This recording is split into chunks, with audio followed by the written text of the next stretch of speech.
వినిపిస్తుంది. Okay. So ఈరోజు మనము భగవద్గీత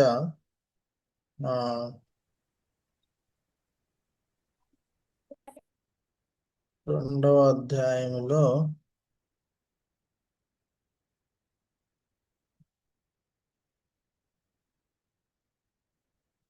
48వ శ్లోకం. యోగస్థ కురు కర్మాణి యోగస్థ కురు కర్మాణి సంగం త్యక్త్వా ధనంజయ సంయమ ధనంజయ. ఇది నిన్న సిద్ధ్యాసి. అయిపోయింది గురువు గారు. ఇది అయిపోయిందా? ఒక్క నిమిషం.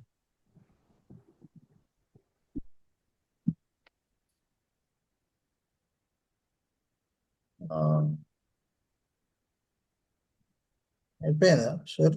49 అవ్వగలుగుతాం. ఓకే, 8 కంప్లీటెడ్ అండి. ఓకే. 49. దూరేనా హ్యవరం కర్మ దూరేణ హ్యవరం కర్మ బుద్ధి యోగ ధనంజయ బుద్ధి యోగా ధనంజయ బుద్ధో శరణమన్విచ్చ బుద్ధౌ శరణమన్విష్య కృపణ ఫలహేతవ. కృపణా ఫలహేతవ. చదవండి. అనువాదము. ఓ ధనంజయ, భక్తియుత సేవచే హీన కర్మలనన్నిటినీ దూరము చేసి ఆ భావనలోనే భగవాన్ని శరణు వేడుము. కర్మఫలములను అనుభవింపగోరువారు లోబులు. భాష్యము. శ్రీకృష్ణ భగవానుని నిత్యదాసునిగా తన నిజస్థితిని అవగతము చేసుకొనివాడు కృష్ణ చైతన్యందు వర్తించుట తప్ప మిగిలిన కార్యకలాపములన్నిటినీ తగ్గించును. ఇదివరకే వివరించబడినట్లు బుద్ధియోగము అనగా శ్రీకృష్ణ భగవానుని దివ్యముగు ప్రేమయుక్త సేవ. అట్టి భక్తియుక్త సేవయే జీవునికి సరి అయిన కర్మ విధానము. లోబులు మాత్రమే భౌతిక బంధములలో మరింత అధికముగా చిక్కుకొనుచు తమ కర్మ ఫలితముల ననుభవింపగోరుదురు. కృష్ణ చైతన్యంతో చేయబడు కర్మలు తప్ప మిగిలిన కర్మలన్నీయు కర్తను జనన మరణ చక్రమునందు ఎల్లప్పుడూ బంధించునదున అవి హేయమయులైనట్టివే. కనుకనే ఎవ్వరునూ అట్టి కర్మలకు కారణం అవ్వాలని వాంఛింపకూడదు. ప్రతి కర్మయు శ్రీకృష్ణుని సంతృప్తి కొరకై కృష్ణ చైతన్యముతో నిర్వర్తింపవలెను. లోబులు కష్టముతో లేదా అదృష్టముతో సంపాదించిన ధనమును ఎట్లా వినియోగింపవలనో ఎరుగరు. వాస్తవమునకు మానవుడు తన శక్తి సామర్థ్యములన్నింటినీ కృష్ణ చైతన్యము కొరకే వినియోగింపవలెను. అదియే మానవుని జన్మను పరిపూర్ణం చేయగలదు. దురదృష్టవంతులైన వ్యక్తులు లోబుల వలె తమ మానవ శక్తిని భగవత్ సేవ యందు వినియోగింపరు. ఇక్కడ కృష్ణుడు ఏమంటున్నాడంటే, భగవంతుడి సేవ చేసేందుకు అన్ని రకాల పాపకర్మల నుంచి దూరంగా ఉండాలని చెప్తున్నారు. సో అప్పుడే మనము భగవంతుని శరణు సరిగా తీసుకోగలుగుతామని చెప్తున్నాడు. సో అదే ఎవరైతే కర్మఫలాన్ని అనుభవించగలని కోరికతో ఉంటారో వారు లోబులని చెప్పడం జరుగుతుంది. సో మనం భగవంతుడి యొక్క దాసులం కాబట్టి ఆయనకి సేవ చేయాలనే భావనలో ఉండాలి. సో అలా కాకుండా నేను భోక్త అనుకుంటే ఆ భావనలో మనం ఉండలేము, సేవకుడి భావనలో. ఎందుకంటే సేవకుడు ఎప్పుడు సేవ చేయాలనుకుంటున్నాడు, భోగం చేయాలని అనుకోడు. సో కానీ ఇక్కడ లోబులు ఏ విధంగా ఉంటారు? కర్మ ఫలితాల మీద ఆసక్తి పెంచుకొని దాన్ని భోగం చేయాలని కోరికతో ఉంటారు. సో మనం భగవంతుడి సేవ చేస్తే అది అకర్మ అని చర్చించుకున్నాం. ఏ రకమైన కర్మ ఉండదు. కానీ భగవంతుడి సేవ చేయకుండా మిగతా ఏదైనా కూడా మనం జనన మరణ చక్రంలో బంధింపజేస్తుంది. సో అందుకే మనం భగవంతుడి ప్రసన్నం చేయడం కోసం మనం కర్మలు చేయాలి. సో అప్పుడే మనము సరిగా ఉండగలుగుతాం.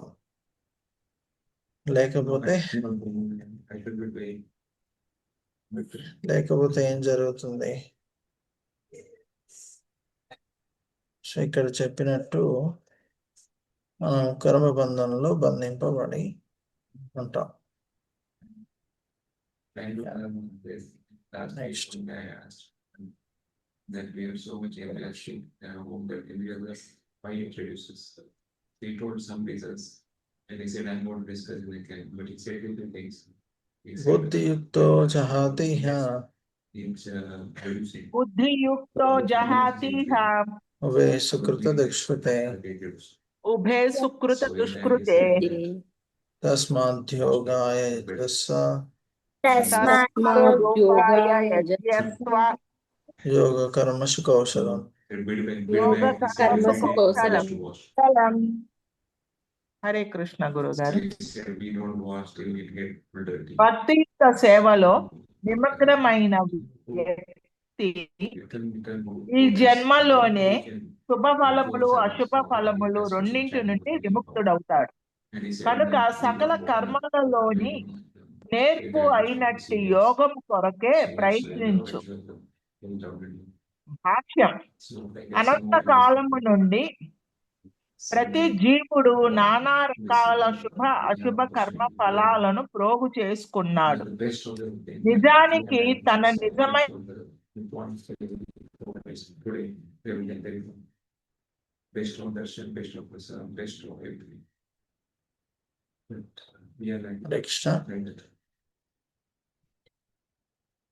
other temple they are saying not visible also, but here Prabhupada has made so much flashlight and so like that you are going to a most. Hare Krishna. Sound రావట్లేదే, ఇదే ఎవరైనా చదువుతారా? Hare Krishna. So yes, I just try to Krishna చదవను. Srila ప్రభుపాదుల భాష. అనాది కాలం నుండి ప్రతి జీవుడు తాను చేసిన వివిధములైన సుకృత దుష్కృత ఫలములను పోగు చేసుకుని ఉన్నాడు. కనుకనే అతడు తన నిజ స్థితిని గూర్చి ఎరగలేకున్నాడు. దీన్ని అజ్ఞానము భగవద్గీత ఉపదేశంచే నటించుకోగలదు. శ్రీకృష్ణ భగవానికి అన్ని రకములుగా శరణు పొందుట చేత జన్మ జన్మల నుండి కలుగుతున్న కర్మలు మరియు వాటి ప్రతిక్రియ ఫలములనే గొలుసుల నుండి ముక్తి నొందవచ్చునని భగవద్గీత జీవునికి బోధిస్తున్నది. కనుకనే కర్మ ఫలములను శుద్ధి చేయు విధానమైనటువంటి కృష్ణ చైతన్యమునందు కర్మ నొనరింపమని అర్జునుడు ఆదేశింపబడెను. మనం ఎన్నో జన్మల నుంచి ఈ సుకృతి దుష్కృతి రెండు చేస్తున్నాం. అంటే మంచి చెడు. సో కానీ ఈ కర్మ వికర్మ రెండు కూడా మనను భౌతిక జగత్తులో బంధింపజేస్తుంది. సో కానీ ఎవరైతే భక్తియుక్త సేవలో నిమగ్నం అవుతారో వారు అకర్మ. సో కాబట్టి ఈ అకర్మ చేయడానికి భగవంతుడి సేవలో నిమగ్నం అవ్వాలి. సో నృగా అనే రాజు ఎంతో దానం చేసి ఎంతో సేవ చేసినా కూడా ఒక బ్రాహ్మణుని కోపగించడం వల్ల ఇద్దరు బ్రాహ్మణుల్ని మళ్ళీ జన్మలో బల్లిలాగా పుడతాడు. అంటే మీరు అంత పుణ్యం చేసినా కూడా అలా అయ్యే అవకాశం ఉంది. కానీ భగవంతుడి సేవ చేస్తే ఈ పుణ్యం పాపం నుంచి బయటపడవచ్చు. ఒక భక్తుడికి ఒక మందిరం కట్టడానికి ధనం ఇవ్వడం వల్ల ఏం జరిగింది? మళ్ళీ వచ్చే జన్మలో కృష్ణుడు అతన్ని కాపాడ్డాడు. అలా నెక్స్ట్ कर्मजं बुद्धियुक्ता हि కర్మజం బుద్ధియుక్తా హి फलं त्यक्त्वा मनीषिणः ఫలం త్యక్త్వా మనీషిణాం जन्मबन्धविनिर्मुक्ता జన్మ బంధ వినిర్ముక్త पदं गच्छन्त्यनामयम् పదం గచ్చంత్య నామయన్. Yeah, that's nice. చదవండి అదేనా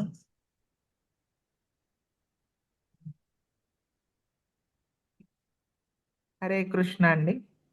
రైట్ ఆ విధముగా భక్తియుక్త సేవ యందు నియుక్తులై మునులు లేక భక్తులు ఈ భౌతిక జగత్తునందు కర్మ ఫలము నుండి తమను విముక్తులను భావించుకొందురు. ఈ విధముగా వారు జనన మరణ చక్రం నుండి విడివడి భగవద్ధామును చేరుట ద్వారా దుఃఖరహితమైన స్థితిని పొందుదురు. భాష్యం: ముక్త జీవులు దుఃఖరహితమైన లోకమునకు చెందినవారు. శ్రీమద్ భాగవతం ఇట్లు తెలుపుచున్నది: సమాశ్రితాయే పదవల్లవ ప్లవం మహాత్పదం పుణ్య యశో మురారే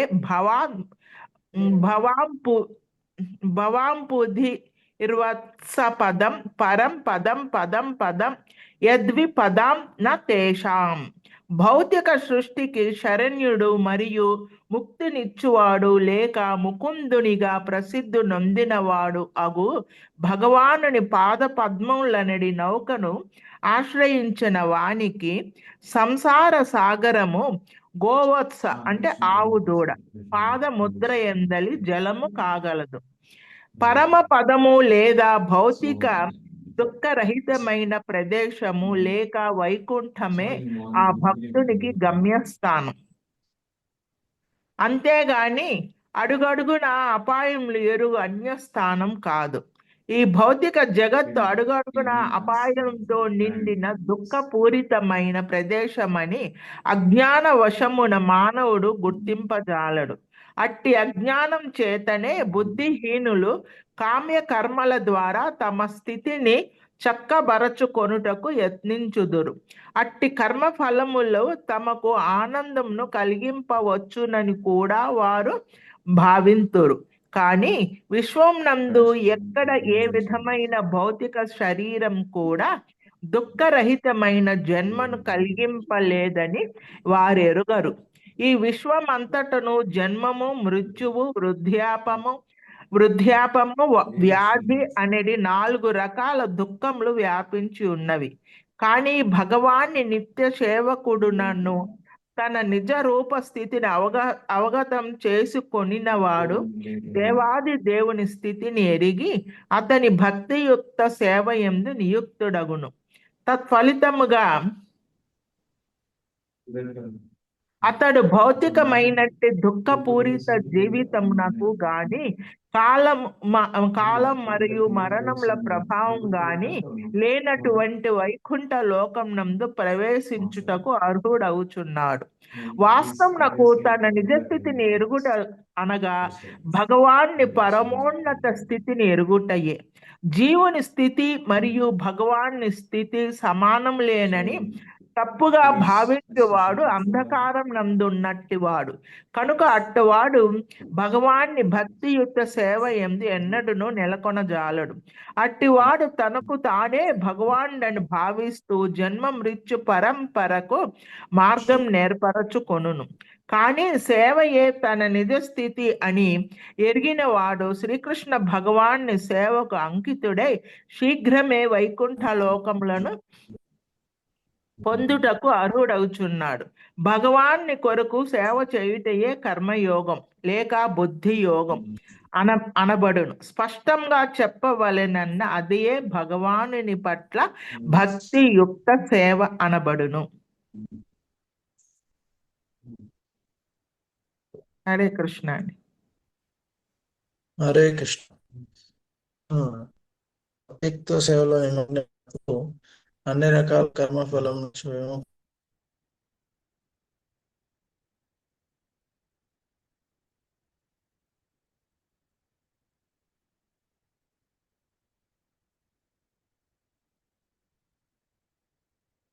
వాయిస్ రావట్లేదు గురుగారు.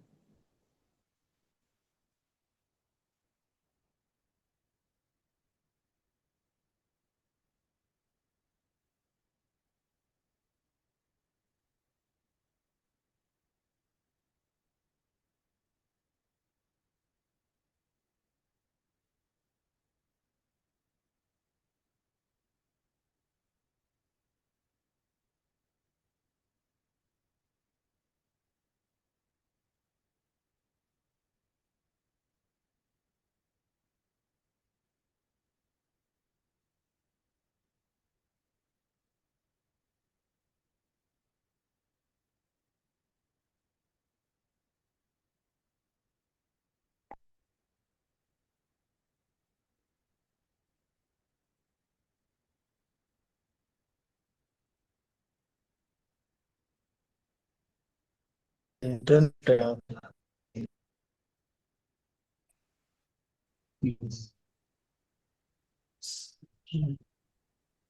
సో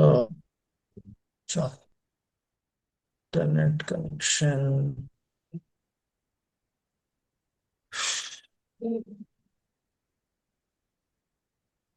వినిపిస్తుందా? వినిపిస్తుంది కానీ కనిపిస్తలేదు.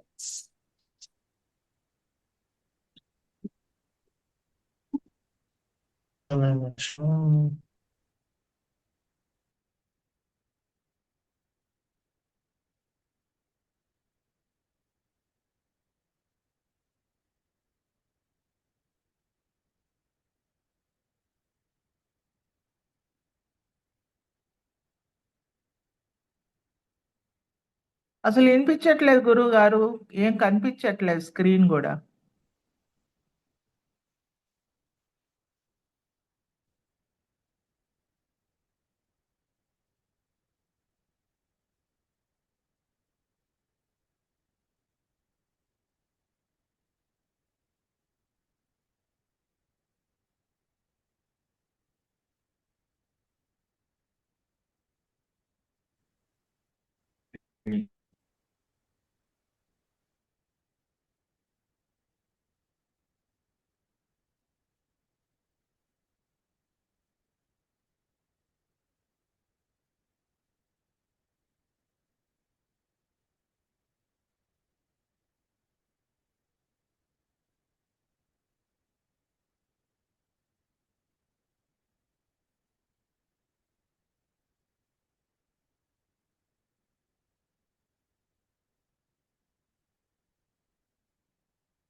హరే కృష్ణ హరే కృష్ణ కృష్ణ కృష్ణ హరే హరే హరే రామ్ రామ్ రామ్ హరే హరే.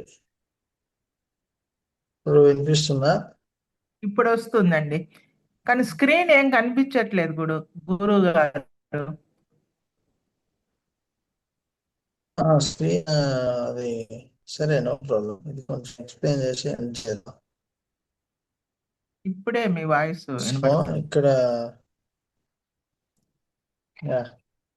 సో ఇక్కడ రూపంలో ఏమంటున్నారంటే, మనము భగవంతుడి శరణం తీసుకుంటే ముకుందు శరణం, ఈ సంసార సాగరం అనే సాగరాన్ని ఎంతో సున్నితంగా దాటవచ్చు. ఉదాహరణ ఇస్తున్నారు, ఒక ఆవు దూడ దాని యొక్క పాదముద్ర దాటచ్చు. అందులో చిన్న జలం ఉంటాయి, ఒకవేళ వర్షం వస్తాయి, ఎవరైనా చిన్న పిల్లలని దాటవచ్చు. అలానే మనం కూడా ఎంతో సునాయాసంగా భగవంతుడి కృప ద్వారా ఎంతో సునాయాసంగా మనము ఈ భౌతిక జగత్తుని దాటవచ్చని ఇక్కడ చెప్తున్నారు. సో కాబట్టి మనం భయపడాల్సిన అవసరం లేదు. ఈ పూర్వం ఎన్నో కర్మలు చెడు కర్మలు చేసినా కూడా ఈ జన్మలో ఒకవేళ మనం సరిగా భగవంతుడి సేవ చేస్తే ఎన్ని రకాలైన కర్మల నుంచి అయినా మనం సునాయాసంగా బయటపడవచ్చు. సో కాబట్టి మనం ఎంతో ఉత్సాహంతో హరే కృష్ణ కృష్ణ కృష్ణ హరే హరే హరే రామ రామ రామ హరే హరే ఇలా భగవంతుడి సేవలో నిమగ్నం అయి ఉండాలి. ఓకే, సో ఇంటర్నెట్ ప్రాబ్లం ఉంది కాబట్టి ఇక్కడితో ముగిద్దామా? ఒక్క నిమిషం, ఏదో అంతే, అది నెక్స్ట్ పెద్ద ఉంది. సో ఈరోజు ఇక్కడితో ముగిద్దాం. హరే కృష్ణ. శ్రీమద్ భగవద్గీత కి జై. శ్రీల ప్రభుపాద శ్రీల కి ప్రభుపాద జై. జై. హరే కృష్ణ.